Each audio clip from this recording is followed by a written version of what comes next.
जी,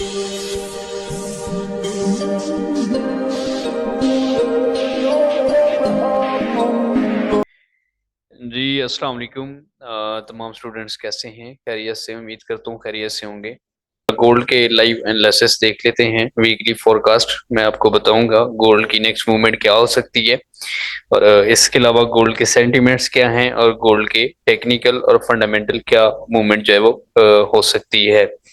अगर हम सेंटीमेंट्स की बात करें तो मार्केट के अंदर जो करंट फोरकास्ट है सेंटीमेंट्स की, प्रीवियस वीक की अगर हम बात करें तो प्रीवियस वीक में मार्केट 72-62% तक जो है वो मूव किया है सेंटीमेंट्स ने। और इस वीक जो ज्यादा नजर आ रहा है वो बायर्स का जो वॉल्यूम है वो ज्यादा जो है वो एक्सपेक्टेड है कि मार्केट बाय की तरफ मूव करेगी।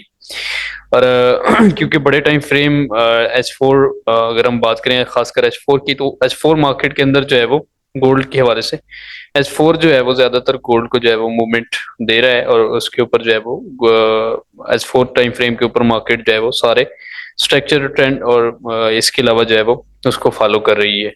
तो अगर हम बात करें इसके वीकली फोरकास्ट की, तो वीकली मार्केट की जो करंट सबसे ज्यादा प्रोबेबिलिटी तो ये नजर आ रही है कि गोल्ड जो है वो बाय जाने के चांस हैं। लेकिन अगर हम बात करें गोल्ड के फंडामेंटल की, तो क्योंकि ईरान और इसराइल के दरमियान जब तक ये जियो पोलिटिकल इश्यूज चल रहे हैं, जब तक ये सॉल्व नहीं होते, तो गोल्ड को सेल करना पॉसिबल नहीं है, और गोल्ड का सेल होना भी पॉसिबल नहीं है जब तक ये इश्यूज चल रहे हैं। हाँ, ये है कि अगर इनके दरमियान कोई आपस में कमिटमेंट हो जाती है तो देन हम गोल्ड को सेल की तरफ देख सकते हैं, लेकिन अभी कोई पॉसिबिलिटी नहीं है कि हम गोल्ड को सेल करें। हाँ, इसके अलावा अगर गोल्ड सेल होता भी है तो हमें 74 और 60 के एरिया के नीचे नीचे जो है वो गोल्ड हम सेल कर सकते हैं। इससे ऊपर जो है वो गोल्ड को हम बाय के लेवल्स के ऊपर जो है वो देख सकते हैं। अगर हम बात करें अभी करंट पोजीशन की, तो गोल्ड के अंदर फंडामेंटल सबसे पहले सेंटीमेंट्स मैंने आपसे शेयर किए, फिर फंडामेंटल आपसे शेयर कर देता हूँ। तो गोल्ड की जो फंडामेंटल रिपोर्ट है वो मैंने आपसे शेयर की कि जब तक इश्यू सॉल्व नहीं होते उस वक्त तक जो है वो गोल्ड को सेल नहीं कर सकते। अगर हम बात करें डॉलर की, तो डॉलर काफी स्ट्रांग है मार्केट के अंदर इस वक्त। और ये कि पिछले फ्राइडे को सेंट्रल बैंक की तरफ से एक नोटिफिकेशन आया, उसके अंदर भी इन्फ्लेशन रेट्स के वाले से बात हुई तो उसने 2% का जो है वो शो किया। लेकिन जो प्रीवियस हमारे पास न्यूज आई थी उसके अंदर इन्फ्लेशन रेट्स हमें 2.5% जो है वो उन्होंने जो है वो शाया की थी। लेकिन अभी अगर 2% है तो इट्स मीन कि डॉलर के लिए फिर एक गुड न्यूज है, और डॉलर जो है वो मजीद स्ट्रांग होने के चांस हैं। और एक और बात कंफर्म है कि जब यूरो वीक होता है, यूरो जब डाउन आता है, तो डॉलर जो है वो स्ट्रांग होता है। तो यूरो को हम काफी नोट कर रहे हैं पिछले एक महीने से कि यूरो जो है वो वीक हो रहा है, तो इट्स मीन के डॉलर जो है वो स्ट्रांग होने के मजीद चांसेस हैं। तो गोल्ड को सबसे पहले हम H4 टाइम फ्रेम के ऊपर देख लेते हैं। H4 टाइम फ्रेम जो है वो क्या मार्केट के अंदर जो है वो इस वक्त हमें एंट्री दे सकता है, और हमें कहाँ से बाय और सेल करना चाहिए। सबसे पहली चीज तो मैंने ये एक स्ट्रक्चर ड्रा करके दिया था फ्राइडे को, जिसके अंदर मैंने बताया था कि गोल्ड अगर 2400 से ऊपर क्लोज होता है तो देन हमें बाय की एंट्री मिल सकती है। 98 और 99 का एरिया एक इम्पोर्टेंट एरिया था जहाँ से हमें गोल्ड को बाय कर सकते थे। लेकिन ये क्लोजिंग ऊपर नहीं हुई, 2400 से नीचे नीचे क्लोजिंग हुई है। अगर मार्केट इस एरिया को ब्रेक करके ऊपर की तरफ जाती है तो देन हमें दोबारा बाय की एंट्री एक अच्छी मिल सकती है, और हमारा टारगेट जो है वो तकरीबन 2450 के लेवल्स तक जो है वो हो सकता है। और अगर जब तक मार्केट इस लेवल को ब्रेक नहीं करती, इस जोन को ब्रेक नहीं करती, उस वक्त तक हम सेल नहीं कर सकते। उस वक्त तक हमारे पास जो है वो कोई सेल की कंफर्मेशन नहीं है। जब तक सेल की कंफर्मेशन नहीं होती उस वक्त तक हम किसी किस्म का कोई रिस्क नहीं लेंगे। तो अभी जो करंट पोजीशन है गोल्ड की, तो वो हमारे पास ये शो हो रही है कि अगर हम देखें गोल्ड को, इसको हम जरा एक ट्रायंगल पैटर्न में देख लेते हैं। ट्रायंगल पैटर्न मार्केट में ये शो हो रहा है और ये बुलिश ट्रायंगल है। यहाँ से अगर ये ब्रेक करती है मार्केट तो देन हमें एक अच्छा मूव दे सकती है बाय की तरफ, और ये 50 आपका पहला टेक प्रॉफिट और 80 आपका सेकंड टेक प्रॉफिट जो है वो हो सकता है। लेकिन जब तक इस लेवल को ब्रेक नहीं करती उस वक्त तक हम बाय नहीं करेंगे, कोई किसी किस्म का हम रिस्क नहीं लेंगे। और उसके अलावा अगर मार्केट इसको बाय करने में नाकाम हो जाती है और सेल आती है मार्केट, तो सेल हमें तकरीबन इस जोन से दोबारा हम मार्केट को जो है वो सेल कर सकते हैं। सेल की तरफ मार्केट थोड़े से एरिया तक मार्केट को हम सेल करेंगे, ज्यादा नहीं सेल।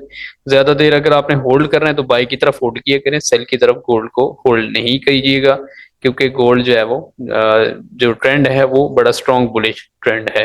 किसी टाइम भी गोल्ड जो है वो बाय की तरफ निकल सकता है।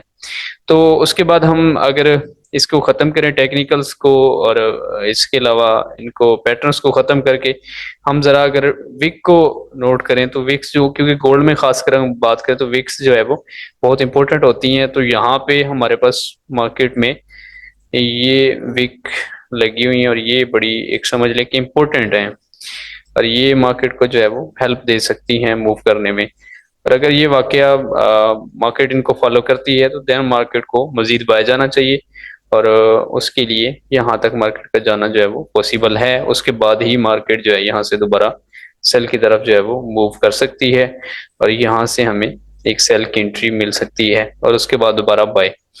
तो ये पॉसिबिलिटी H4 की है, H4 में ये मूव हो सकता है, पॉसिबल है।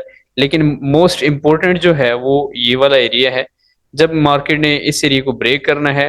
मेरे एनालिसिस में यही है कि मार्केट जो है वो बुलिश हो जाएगी, इस वीक को कोई इतना इम्पोर्टेंस मार्केट नहीं दे सकती।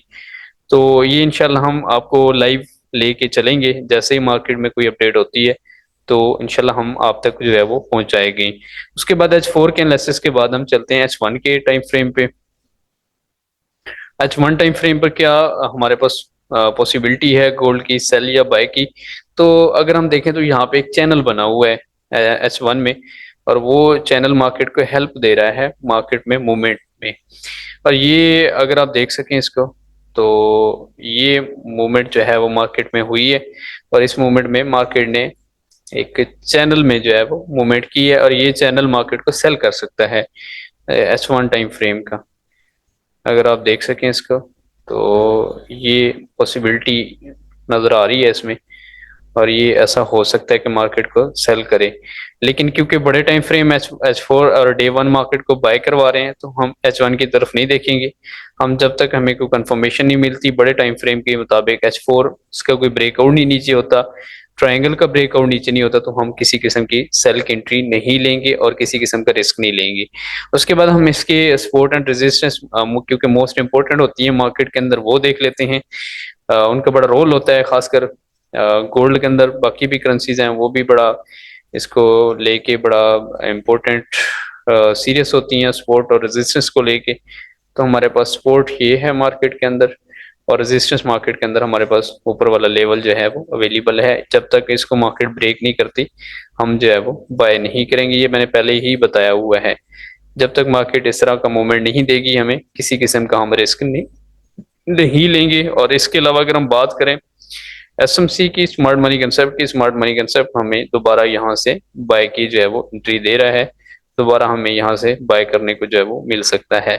और अगर हम दोबारा इसको बाय भी करें और एक स्ट्रॉन्ग, हमारे पास ये वाला एरिया मैंने बताया ये सपोर्ट एरिया है, यहाँ से फिर दोबारा मार्केट हमें एक अच्छे जो है वो बाय में मूव करते हुए नजर आ सकती है।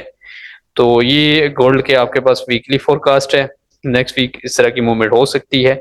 ज्यादातर यही चांस है कि गोल्ड जो है वो बुलिश रहेगा, बाय रहेगा। और कोशिश करें कि सेल में एंट्री ना लें, किसी किस्म का रिस्क ना लें जिससे आपका किसी किस्म का नुकसान हो। और अगर आपको बाय की कोई कंफर्मेशन मिल जाती है तो देन गोल्ड को बाय करें। और टेक प्रॉफिट आपका जो फर्स्ट टेक प्रॉफिट होगा, कोशिश करें कि अगर बाय में रहते हैं तो थोड़ी देर होल्ड कर लिए करें, बाय में आपको अच्छा प्रॉफिट मिलेगा।